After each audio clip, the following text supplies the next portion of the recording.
أعوذ بالله من الشيطان الرجيم پناه وړم الله تعالی شړل شوي شیطان څخه.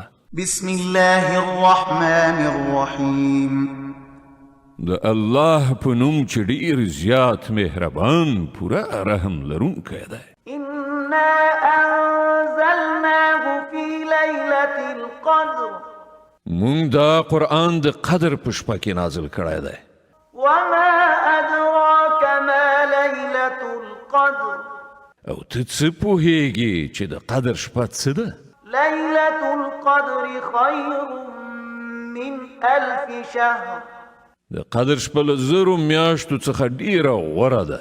تنزل الملائكة والروح فيها بإذن ربهم من كل أمر په رښتیا او روح په هغې کې د خپل پروردګار په اجازه هر حکم له ځانه اخلي راکوزیږي.